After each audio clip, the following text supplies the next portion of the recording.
The assignment.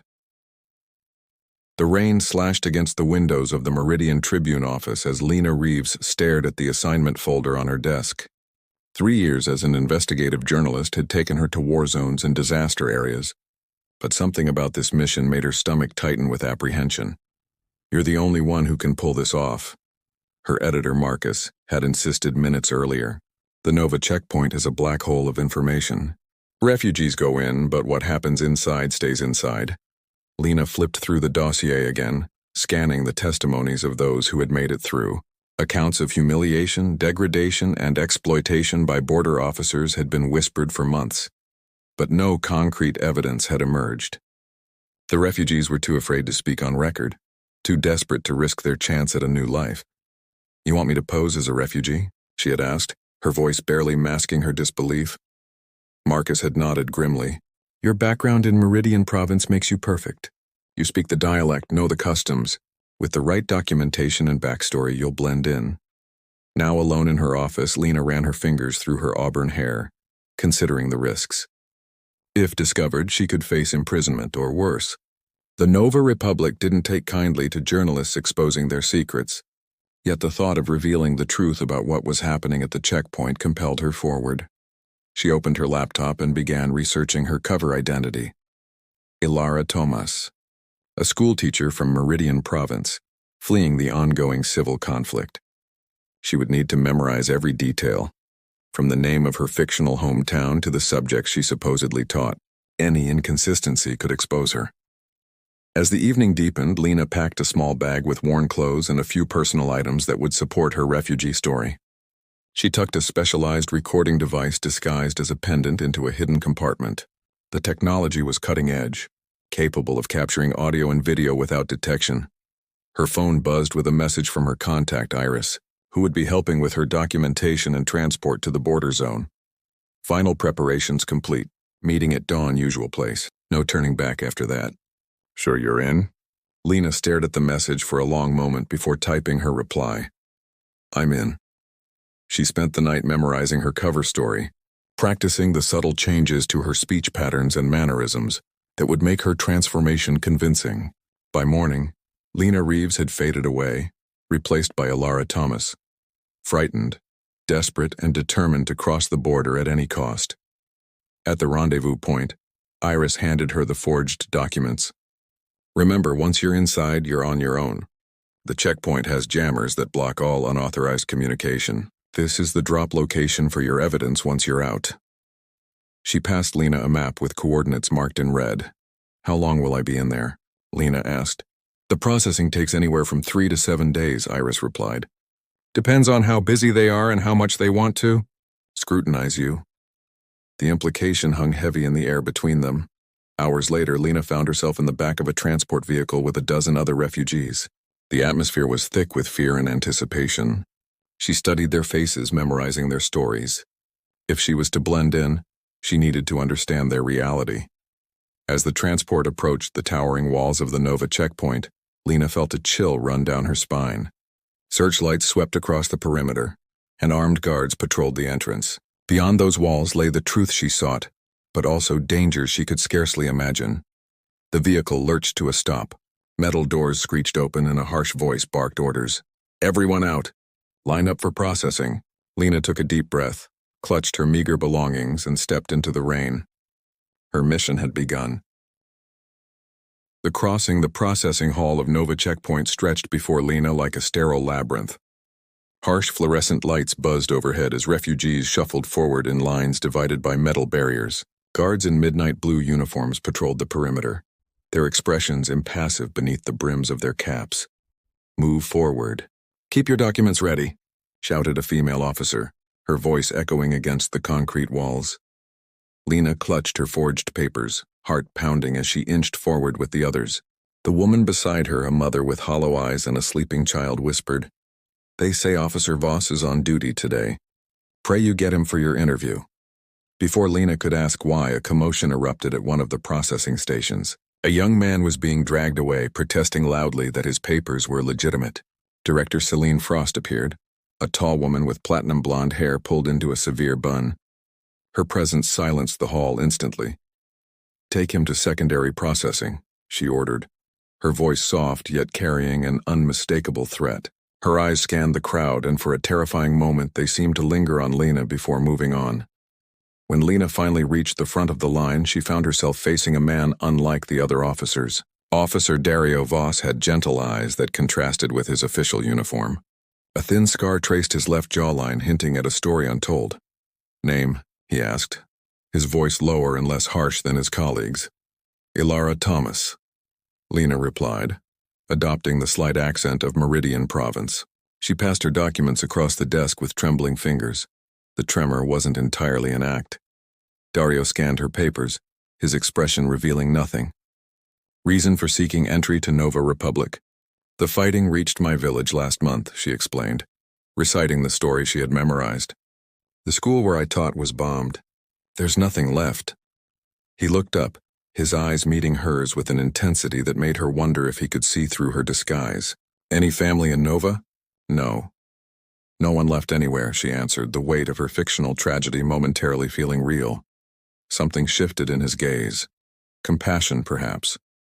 He stamped her entry form and handed her a yellow card. "You'll proceed to medical screening, then biometric registration. Yellow section for temporary housing afterward." As she took the card, their fingers brushed briefly. "The yellow section is better," he said quietly. "Stay there if you can." Throughout the day, Lena endured the humiliating rituals of processing. Stripped of her belongings for inspection, forced to shower in communal facilities under surveillance, subjected to invasive medical examinations. Her pendant recorder captured it all, from the casual cruelty of some officers to the frightened compliance of the refugees. In the crowded yellow dormitory that evening, Lena found a narrow bunk against the wall. Whispered conversations filled the darkness as refugees shared stories and warnings. Director Frost personally selects some for enhanced questioning. An elderly man murmured, "Those who return are never the same." A young woman added, "They have cameras everywhere. Even in the showers. They watch us like we're animals in a zoo." Lena's journalistic instincts flared. "Who watches?" she asked softly. "The officers, of course," replied the woman. "But there are rumors. Rumors that some of the footage goes elsewhere." Before she could learn more, the lights suddenly flashed on. Director Frost strode into the dormitory flanked by guards.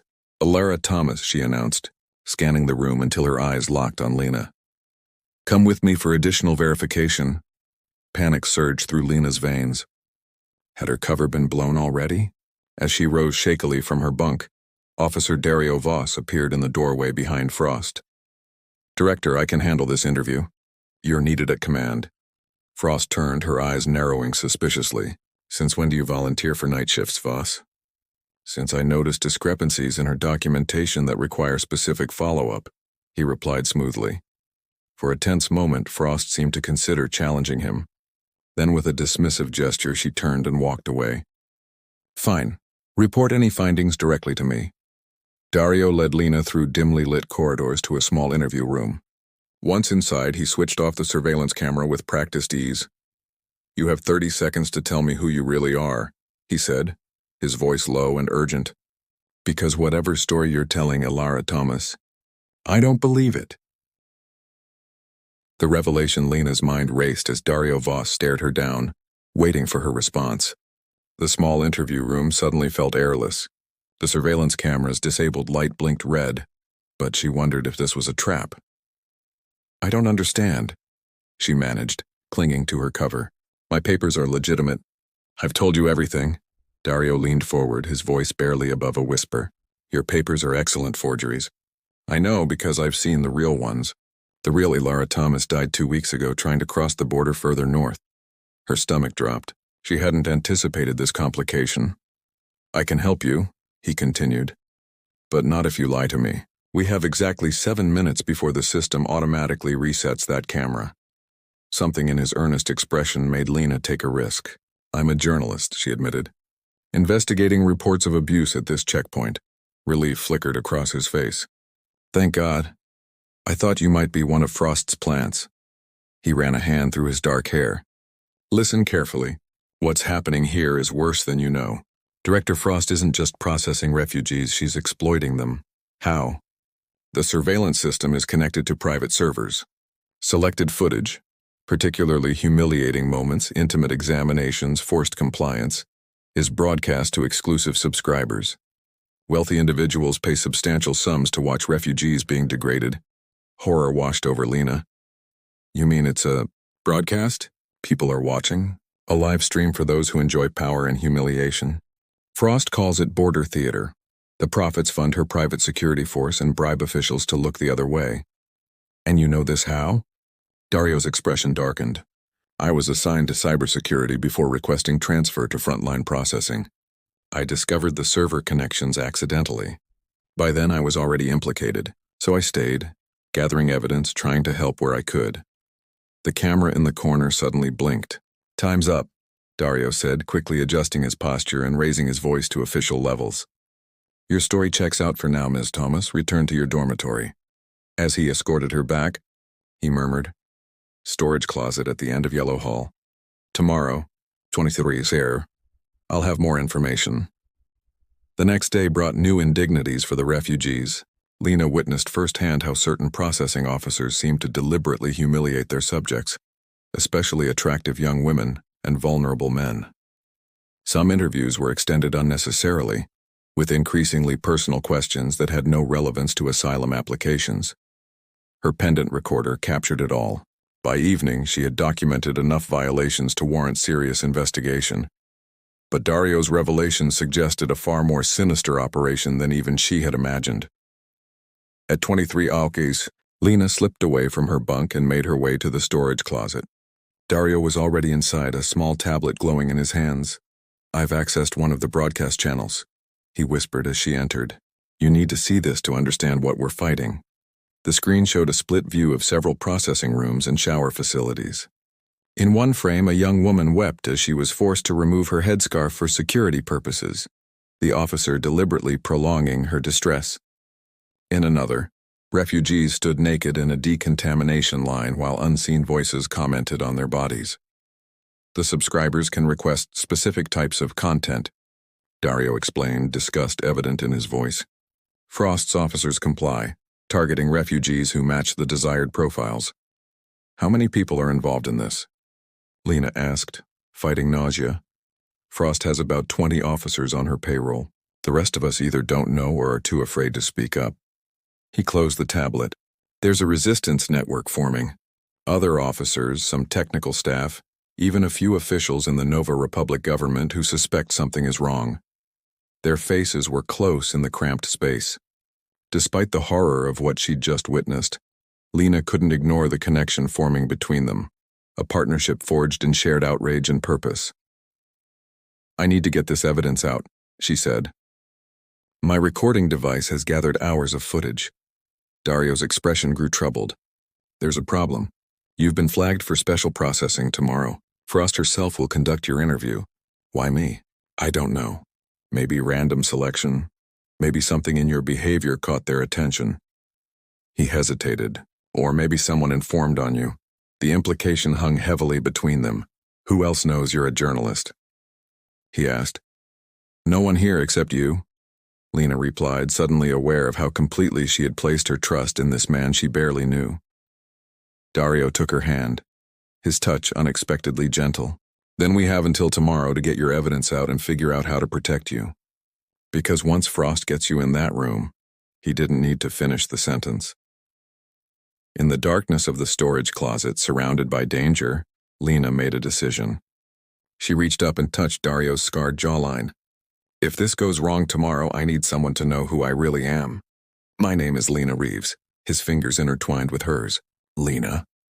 He repeated softly, as if testing the truth of it on his tongue. Then with unexpected tenderness, he leaned forward and pressed his lips to hers. The Alliance dawn broke over Nova Checkpoint with an ominous red glow. Lena had barely slept, her mind replaying Dario's warning about her scheduled interview with Director Frost. She touched the pendant recorder at her throat, wondering if its evidence would ever reach the outside world. The dormitory stirred to life as refugees prepared for another day of processing. Lena noticed a young woman, Maya, watching her with unusual intensity. When their eyes met, Maya quickly looked away. During breakfast, a bland porridge served in the communal hall, Maya slid onto the bench beside Lena. "Officer Voss sent me," she whispered, spooning food into her mouth as if they weren't speaking. "I'm part of the network." Relief washed over Lena. "He has a plan?" "Server room maintenance level. There's a blind spot in the surveillance system for exactly 6 minutes during the 11-hour shift change. You'll be escorted there instead of to Frost's office." Maya slipped something into Lena's pocket. "Temporary access card. Don't use it until you see the signal." Before Lena could ask what signal, guards entered the hall announcing the day's processing schedule. Maya vanished into the crowd. At precisely 10:45, an alarm blared throughout the facility. "Security breach in Sector 7, announced the overhead speakers. Guards rushed to respond, creating momentary chaos. In the confusion, Dario appeared at Lena's side, dressed in maintenance coveralls rather than his uniform. "Now," he urged, guiding her through a service door. They descended through narrow utility corridors, the checkpoint's hidden infrastructure exposed around them, pipes, cables, and the veins of a system designed for control and surveillance. "Maya?" Lena asked as they hurried downward. Former tech specialist who posed as a refugee to infiltrate the facility. "Been here 3 months gathering intelligence." Daria paused at a junction, checking for patrols. "The alarm will buy us 15 minutes at most." The server room hummed with the sound of cooling fans when they finally reached it. Dario locked the door behind them and moved to a central terminal. "This is where Frost's broadcast operation connects to outside networks," he explained, fingers flying over the keyboard. "If we can access her subscriber list and payment records, we'll have what we need to bring her down." Lena removed her pendant, connecting it to the port Dario indicated. "Everything I've recorded is here," she said. "But will it be enough?" "Combined with what I've gathered over months, yes." His eyes met hers, a silent understanding passing between them. "But getting it out won't be easy. Every transmission is monitored." "Unless we use their own system against them," Lena suggested, a plan forming in her mind. "What if we hijack the broadcast? Stream our evidence directly to Frost's subscribers?" A slow smile spread across Dario's face. "That's brilliantly simple. They'd see everything, not the exploitation they paid for, but the criminal enterprise they've been supporting." As they worked to implement the plan, reconfiguring the broadcast protocols, Lena found herself working in perfect synchrony with Dario. Their hands occasionally brushed, each contact sending electricity through her veins despite the danger surrounding them. "Why did you really transfer to border processing?" she asked during a brief pause while the system compiled their modifications. Dario's expression grew distant. "My sister, she crossed at a different checkpoint last year, fleeing the same conflict zone as your cover story." His voice tightened. "The official report said she died of processing complications. When I investigated, I found surveillance footage of her being abused by officers. It had been archived for the private channel." Lena's heart ached for him. Without thinking, she reached for his hand. "I'm sorry." He intertwined his fingers with hers. "After that, I knew I had to stop Frost, whatever it took." The moment was interrupted by a warning beep from the terminal. "Someone's trying to access this section remotely," Dario said, suddenly alert. "They know we're here." The door's electronic lock began to cycle. "Someone was overriding it. How much longer?" Lena asked urgently. 2 minutes to complete the upload." "We need more time." Thinking quickly, Lena positioned herself behind the door. "Finish it. I'll handle whoever comes through." When the door slid open, a security officer stepped in, weapon drawn. Lena swung a heavy equipment case, catching him off guard. The officer stumbled, and Dario leapt from the console to help subdue him. Together, they managed to restrain him with cable ties. "Upload complete," announced the computer. "Broadcast channel secured." Dario pulled Lena into a fierce embrace. "You're either the bravest or craziest journalist I've ever met." "Probably both," she laughed, adrenaline making her lightheaded. Their lips met in a hungry kiss, the tension of the moment transforming into something more primal. For a few precious seconds, they weren't a journalist and an officer, but simply two people united against a common enemy. The facility's main alarm suddenly blared, shattering their moment of triumph. "That's not good," Dario muttered, returning to the console. "Frost knows exactly what we've done. She's initiating a complete lockdown." Lena checked the bound officer's equipment. "We need to get to the command center. If we're going to broadcast our evidence, we should deliver it personally." "That's suicide," Dario protested. "The command center will be heavily guarded." Do you have a better idea? We need to make sure this broadcast happens and we need to secure our escape. She held up the officer's security pass. Besides, now we have higher clearance. Dario stared at her for a long moment, then nodded reluctantly. The resistance network has an extraction plan for emergencies. If we can reach the north perimeter after the broadcast, there might be a way out. As they prepared to leave, Dario pulled Lena close once more. Whatever happens next, he whispered against her hair. Meeting you has made all of this worth it. She looked up into his eyes, seeing not just passion, but a promise. We're going to finish this, she assured him. Together, with the officer's security credentials, they began their dangerous journey to the heart of Nova Checkpoint, where Director Frost awaited, unaware that her reign of exploitation was about to end. The broadcast. The command center of Nova Checkpoint resembled a fortress within a fortress. Through the reinforced glass windows of a service corridor, Lena could see Director Frost pacing frantically, barking orders at her subordinates. Screens displayed security feeds from throughout the facility, several flashing with warning signals. She's initiating emergency protocols, Dario whispered, studying the scene. That means transferring sensitive data to backup servers and preparing to destroy evidence. Lena checked the stolen security badge. This will get us through that door, but then what? We're outnumbered. From her pocket, Dario produced a small device. Signal disruptor. It'll cut power to the command center for exactly 50 seconds. Emergency lighting only, communications down.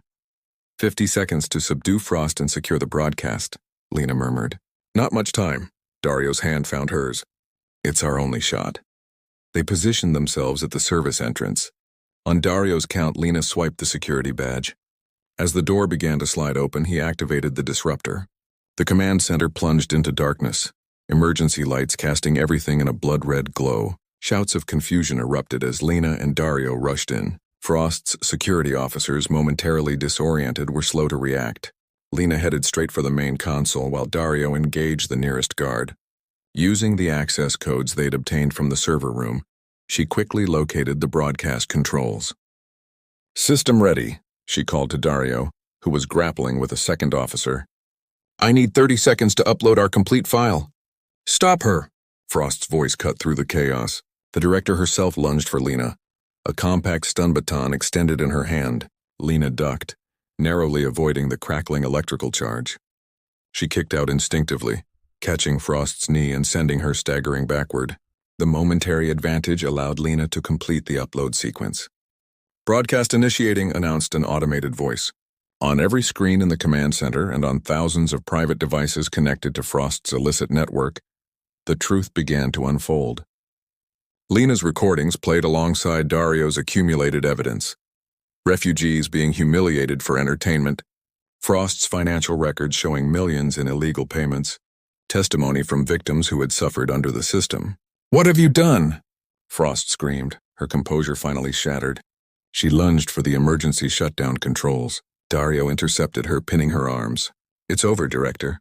The broadcast can't be stopped now. It's streaming directly to your subscribers, government oversight committees, and every major news outlet in the Republic.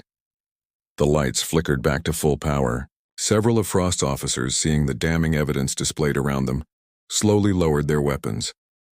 Some had been unaware of the full extent of her operation. Others had suspected but feared speaking out. Maya burst into the command center, accompanied by several refugees and sympathetic staff members. The resistance has control of the north and east sectors, she announced triumphantly. And reinforcements are coming. Someone in the capital finally listened. Lena felt a surge of vindication as she watched Frost being restrained by her own officers. The director's eyes burned with hatred when they met Lena's. You have no idea what you've done, she hissed. The people who paid for my services, they're powerful. They won't let this stand. Let them try, Lena replied calmly, activating her pendant recorder one last time to capture Frost's face in defeat. The world is watching now. In the hours that followed, government investigators arrived to secure the facility. Refugees were transferred to proper processing centers where their asylum claims could be evaluated fairly. Evidence was gathered, statements taken. The full extent of Frost's operation was revealed to be even more widespread than initially thought, with connections to trafficking networks and corrupt officials throughout the Republic. Lena worked tirelessly, turning her undercover experience into a comprehensive exposé that would become her defining work as a journalist. The story broke internationally, sparking outrage and calls for refugee protection reform across borders. As dawn broke 3 days later, Lena found Dario standing alone on the checkpoint's perimeter wall, watching the sunrise paint the sky in hues of gold and pink. "The first transport of verified asylum seekers leaves for the capital today," he told her as she joined him. "Many will receive permanent resident status based on the accelerated processing protocol the government implemented in response to the scandal." "And you? What happens to Officer Voss now?" Lena asked, studying his profile against the brightening sky. A small smile played at his lips. "I've been offered a position on the new oversight committee. Apparently they want someone with intimate knowledge of system vulnerabilities." "Sounds important." "It could be." He turned to face her fully. "What about the famous journalist Lena Reeves? Back to chasing the next big story?" There was uncertainty in his question, a vulnerability she'd never expected to see in him. Lena reached for his hand. "My editor wants a follow-up series on refugee integration and system reform," she said. "I'd need to stay in Nova Republic. Conduct interviews. Monitor progress." Hope flickered in Dario's eyes. "That could take months. Years even," she agreed, moving closer. "I'd need someone who understands the system from the inside. A source, a partner." His arms encircled her waist. "I might know someone who fits that description." As they kissed, the sun broke fully over the horizon, bathing the checkpoint in golden light. Where there had been exploitation and fear, the promise of justice now took root. The broadcasts that had once humiliated the vulnerable now served as evidence to protect future refugees. Lena knew the story wasn't truly over. Systems of power and exploitation didn't vanish overnight. There would be resistance to change, attempts to rebuild what Frost had created. But for now, in this moment with Dario, she allowed herself to feel the victory they had achieved together. "So," she murmured against his lips, "partners?" His answer was another kiss, deeper and full of promise. Behind them, the first transport of approved refugees departed toward new lives, free from the shadows of exploitation. Their broadcast had changed everything. In the distance, the skyline of Nova Republic gleamed, no longer a forbidden destination but a place of possibility. For Lena and Dario, and for those they had helped save, the border had transformed from a barrier into a beginning.